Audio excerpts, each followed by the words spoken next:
Hi folks, Maineprepper. Today we're going to be doing a review on the Leatherman Surge multi-tool and the bit kit that goes with it. I got both of these on eBay for $86.50. I wanted to show you, before we get into the review, the package. Now I have the knife and the accessories all put into the pouch. I want to talk about the pouch before we open this up. It has a Velcro closure on it, which is fairly aggressive. It's fairly sturdy. When you put everything in there, you're not going to close this down too far, not without a lot of effort. So you're going to have a little bit of waste of the Velcro, but not much. And this is down pretty snug and tight. It's just about 4.5 inches long altogether. There are some drawbacks to this, and I'm just going to be very honest about it. I am not real happy with the construction of this. The stitching is single stitching, even though the nylon is of good quality, and it has a normal type of edging around it. So it's fairly durable, but I don't think it's going to hold up under a lot of really rough use. It looks like the single stitching has never been a good idea. We do have a weep hole in the bottom, so it won't fill up with water, and also the sides are open, so that dust and debris will not only go out but also get in. So that's kind of a problem too, especially if you're operating in a dusty environment. You may want to look at getting something a little bit more closed off.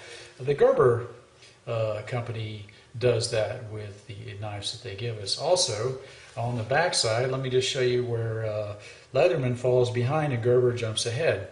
The Gerbers have, at least what we got issued, have a malice clip, and that's a very positive lock on there. You got to get a screwdriver to get this loose, or you can use this as a belt loop if you want to wear it on your belt.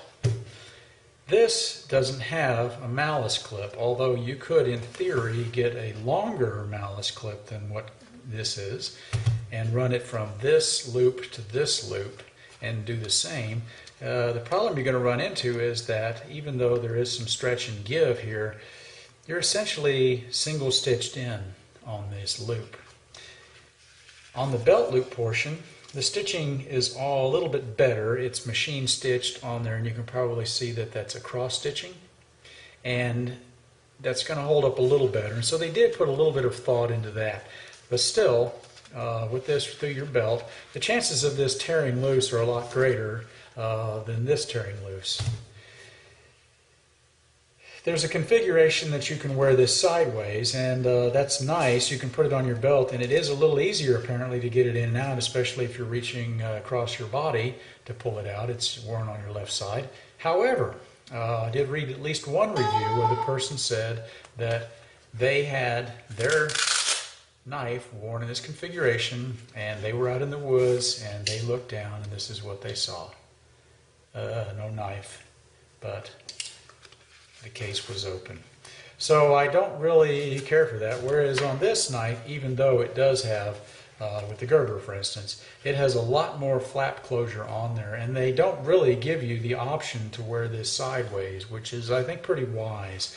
That being said, it'd probably be best to dummy cord this knife off, because you don't want to lose it when you're out in a sear situation. The case itself has some interesting features, however, that the Gerber case does, and one of them helps, at least for the functionality of the tool and pulling the tool in and out. Inside, after you take the knife out, there is a pouch in the back that's a separate pouch where you can put your bit tools. And there are 21 separate bits that came with the bit accessory kit, which make 42 separate tool functions because each bit is double-ended, and I will show that in the later part of the video. Also, you can fit into the back your change-out blade, and I have on there, right now I have changed out the blades, and this is the blade that was on, and I'll show that in just a second as well. So let's set the pouch aside. If I have to, I have a commercial grade sewing machine up at my place in Maine, and I will put some extra stitches on here. And by the way, real men sew. Is that right, Hoss? That's right, we do. Okay, let's get down to the knife. One of the things that I dislike about the Gerber and the old PST, the Pocket Survival Tool by Leatherman itself, is this. Okay, whenever you need to use the knife blade, here's what we got to do. Deploy the pliers, open the pliers, reach inside, grab our knife or whatever tool we want from the inside, close it up, use it for that 1 or 2 cuts we're going to use, then fold the blade back in, turn it around, and close the pliers and put it back in your pocket. Wow, can we add any more steps in there? Here's what I absolutely love about this, and this is the reason that I prefer this, because when you're doing a lot of work and you're opening and closing your knife blades or your sheep's foot blade, you can one-hand this. There are 2 tools that you can open in the one-handed mode. This is one of them, which is the sheep's foot blade, and let's go ahead and look at that while we have it out. The sheep's foot blade has got a very good and aggressive pattern, and just like all sheep's foot, they're a little bit hard to sharpen, but they're great if you're trying to go through some fabric or material or something else very, very fast. The other tool, and this is the Maine knife blade, which is a 3-inch blade, opens this way. The entire tool is made out of a 420C steel, and that's very smart that they use the same steel throughout. 420C steel, if you've checked my other video out, essentially is on the lower end of the hardness factor, which means it'll get dull quicker. However, it sharpens quicker as well. So that is a huge plus if you're using the tool a lot. I prefer a 420, 400, 440C, somewhere in that range, for a tool that I'm using for a lot of just basic whittling and cutting and construction. When you're in an actual survival mode, you will see that you are using these tools, especially the knife. You're doing a lot of building, you're making traps, you're making snares, you're fixing things, on and on it goes. And that's why this is a really useful addition to your sear kit. The knife blade is very sharp as it comes. Let's go to the scissor next. The scissors are a very sharp pair of scissors, and when you open this up, instead of a spring, you have an actual piece of steel which acts like a spring itself. Much better than just having a little rinky-dink spring that's going to rust or corrode and crack or pop out. This is very durable. It's not going to go anywhere, and let me just show you real quick. It does a real nice cut on there, very straight, very even. And again, we have not yet had to deploy the pliers. And finally, we're going to talk about the change-out blade tool. Right now, what I have on here is the file, which on one side is a diamond pattern, and this is for both, they say, wood or metal.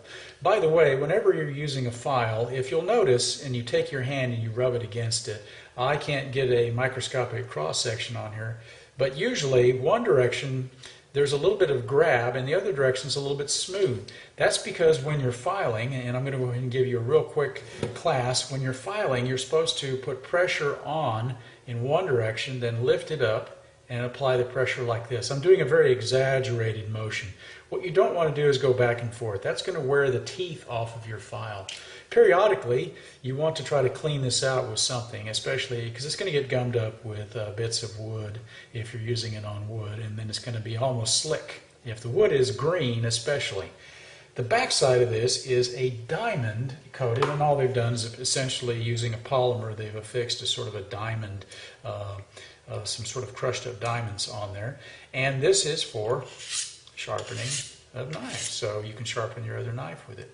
However, if you want to use it to sharpen the blade that's on the knife, this comes off, and here's how we do it. You see this little button here, that's the detent button. You want to swivel this down and away while the blade is locked out, and out it comes. Now, from here, if I wanted to, I could use this diamond pattern on here. That's pretty handy. I like that. But let's get back to this blade holder. In the open position, I'm going to get out the other blade that comes with this. And this is the saw blade. And this is a very aggressive sawtooth pattern. It's basically double rip on it. It's got a really nice cutting pattern. It's very robust. Something to mention when you're in a survival or sear situation, you're using this saw blade on green wood. Keep in mind that all that green wood has got a lot of sap in it, and that means that these teeth are going to gum out. And if you do need to cut the green wood, just be aware that you should periodically wipe this down, all right? If you're cutting really sappy wood, what the loggers used to do is they would take kerosene with them in a little bottle, and they would put it on the sides of the blade, and that would help it to run through the real sappy wood that they were working on. All right, now we've done everything we can do with the pliers folded up. Let's get to the pliers. The pliers are an interesting tool, and for that I'm going to need a little bit of a training aid here to demonstrate something.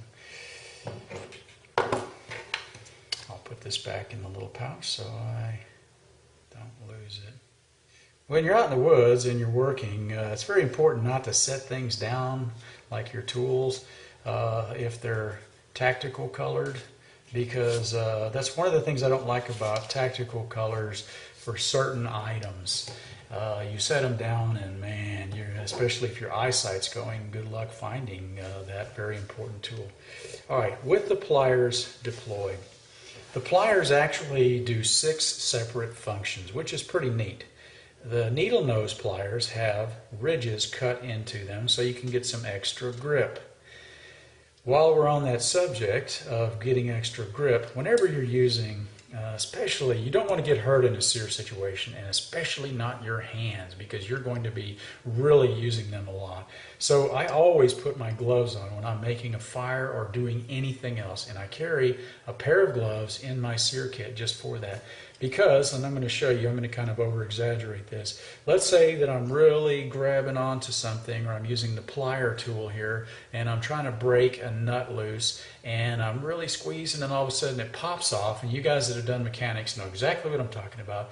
It pops off, and it pinches before I know what's happened. I have pinched my hand, and I'm going to go ahead and do it just short of drawing blood, just so I can kind of show you. And you can see I pinched my hand. Now imagine if I did that with about 10 times the tractive force real fast. That would be a giant gouge taken out of my hand. And then, right when you need your hand the most to be out there working in the woods, this hand becomes a liability. Plus, now you have a place for infection to get in. So, wear a pair of gloves when you're out in a survival situation, and make sure you have a pair in your sear kit. And on that note, when you get the gloves, just get a pair of $10 nice fitting cowhide or pigskin or goatskin gloves. Do not go out and buy anything with nylon or plastic in it, because if any part of that gets a hot ember or catches on fire, it'll stick to your skin and create a much worse burn than that hot coal falling on you would have. Now, I am not going to use this to cut or try to cut through my 410C hardened or 420C hardened tool bit here, and this is a little screwdriver head. But rather, I'm going to show this so that you'll know where I'm talking about. Right here, this portion from here to here is the cutting blade for doing normal cutting of light wire and things of this nature. Down here, though, in the bottom, where you see me moving this around, this is where you would cut heavier duty, like spring steel, like a really springy kind of coat hanger wire as well. This is for heavy duty cutting down here. You want to be careful with these teeth. You can replace all of these parts on here, by the way. They sell replacement parts because they know that you're going to get in a tight spot, and guess what? If you have to use this to cut something hard and mess up the teeth, you will. That being said, if you don't have to, don't. Right behind here, right where my tool is now, and let me flip this over so you can see it a little better. Right where that is a cutter that is designed for multi-stranded wire. And then right behind this is a sort of wire stripper and crimper. So you've got 1, 2, 3, 4, 5, 6 tools just in the plier alone. This is where you might get a little disappointed, because if you bought this as a 21 tool because it has 21 tools on it, and you were thinking like the old Swiss Army knife, where you were thinking, okay, I'm going to get a fork and a knife and a spoon and a scissors, and I'm going to get a magnifying glass and a toothpick holder and a partridge and a pear tree. You might be a little disappointed on that, and I know I was a little disappointed, you know, when I was reading through it, but nonetheless, even if you don't count all of these as separates, it's still a good number of tools, and it's got a tremendous amount of versatility. Okay, let's jump into what's in the handle now, shall we? Each side has 2 or 3 tools nested in the handle, and each of these tools locks out. So I can swivel this first one out, and this is a very robust screwdriver, or for us guys, a pry bar, right? Because we usually use our screwdrivers or abuse them as a pry bar. And that would work on a very, very large flathead screw. That is a single slot screw. It's pretty sturdy looking. That's going to be, I don't have a large enough screw here that I can show you what that's going to work on. To depress any of these tools and put them back in, there's a little thing that almost looks like the old Winchester repeater slot that you would push in to load your bullets in, or the old shotguns. So you want to push that in and fold this tool out of the way. Your next tool on here, this is going to be the smaller of the interchangeable bits. What's in here right now is an eyeglass tool, and it's a Phillips head on this side, and when I switch it around, it's a flathead. That's great. I remember my eyeglasses were falling apart when I was in Iraq, and good luck finding anything to fix that, so they wound up just falling apart. There's a bit that comes in the tool bit set, and there's one extra bit, and essentially it's a replacement bit for this bit that's in here if you should booger it up. So you get a replacement bit for that. Now let me be a conscientious soldier and put that back right now. Okay, let's fold that one up out of the way. And the last tool over here on this side is a leather punch with that little hole in there, by the way, is so if you're doing stitching and you're making something out of leather, you put your piece of thread or all thread through there like a piece of leather strip, and then you punch your hole through, and it carries it through much like a very oversized needle. I joke with people and tell them that this is what I do. If you get hurt, this is what I use for putting stitches in you. Kidding. Actually, I'm the one that's always getting hurt. I shouldn't bring up bad ideas, should I? All right, now let's go over to the other side of the handle. And by the way, on each handle, there's inches and centimeters. And over here, again, we have inches and millimeters. Make sure I'm pulling out the right tools. Yes. Okay. Next, we will pull out the can opener and bottle opener. And this is one of those tools that you think, man, I don't need this. I mean, nothing, all the bottles are screw top, right? And, well, you know, when you go out in the field and you don't have a can opener, man, and you're the guy with this tool, you suddenly are the smartest guy in the bushes. It's also a very sharp edge on there, too. Okay, and this can be used for cutting through thinner aluminum and metal as well. If you can get a grip on here with it, that's good. Let's fold this up out of the way. And now we get to the last tool, which will segue into the bits. Okay, the bits tool attachment. And there is an extension. There are drivers for this. There is a head on here that has a male thread that will thread into your, it's not in the toolkit, but it's a separate additional tool, and it'll allow you to put like a wire brush on there for cleaning your weapon. It's because it's theoretically easier to hold this in your hand, folded up, than it is to hold that little Mickey Mouse cleaning rod that they give us in the military. One side of the bit that comes with this is a normal sized Phillips flathead, and the other one is a normal sized Phillips head. And it's got a good profile to it. And again, it's a 420C steel, which means it's fairly hard. That's a pretty good steel. Now it's not an L1011 type tool steel. So you keep in mind that you can booger up the head on this. The easiest way to not mess up any of these screw bit attachments is to make sure you try to find one that fits snug and tight, and that you don't round out the screw because that tends to also dull the tool. I'm going to set this down for a second. There are 21 total bits that come with the bit attachment set, but each bit is double-sided, meaning you have 42 options here.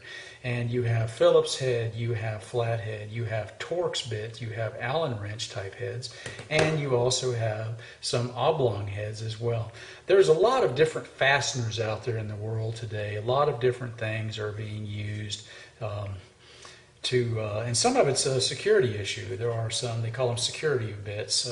When I was putting in up at my church, I was putting in a restroom partition, and they had these special bit and special screws. And I asked the guy, why did we use those? And they said, because in public schools, the kids like to come in there and take things apart like little ants. I thought, well, that's interesting. So I actually, I did some security work on my place up in Maine, and I used some specialty screw heads. So if somebody does get clever, I screwed all the windows shut while I'm gone, and while I was going to be downrange, I screwed all the windows shut. So if somebody did decide to come by and break in, they'd have to have that particular drill bit head. Of course, they'll probably just break the window and crawl through. That being said, nobody even locks their door up there, and everybody laughed at me when I was the only one to put a security system in. And I did it for an insurance discount. All right, folks, this has been my review of this tool. Here's what I think it's good for, and here's a couple of recommendations I would make if I were going to improve this. Number one, and I looked around and I couldn't really find a replacement for this that was better made. So the first thing I would do is I would get this and double stitch it out, and I'd be keeping a watchful eye on it. The second thing is I would put a malice clip on the back, so I've got a lot better belt loop on here. And in fact, if I was going to wear it, I'd run my belt through the malice and through this if I could do it. Probably not possible. It also has a little pouch here on the outside for some additional tools. And there's a lot of neat little gizmos and gadgets they sell. This is a good tool. It's going in my sear kit. It's going in my everyday carry because this is the tool I want in my hand if I'm out there in the boonies and I'm having to make things do. It's also the tool I want on my belt when I'm working on the homestead because it has a multiple number of features and functions so that I don't have to go back to the tool shed every time I want to get something fixed. And everybody that's worked on a farm, you know how that is, Murphy's Law. The stuff that's on the far end of the farm, the furthest away from the barn, always requires the tool you don't have with you on your belt. So now I've got at least part of that covered, don't I? Folks, this has been the Maineprepper. Check out my video on the differences between the hardnesses of steels, all those numbers that you see bandied about when you're buying a knife. I'm an amateur blacksmith, and so I just try to clear through the fog with a real simple layman's explanation on that so you don't have to get confused or wrapped around the axle. Hey, thanks for coming in. The light's always on, there's coffee in the pot, and a fire in the stove. Pull up a chair.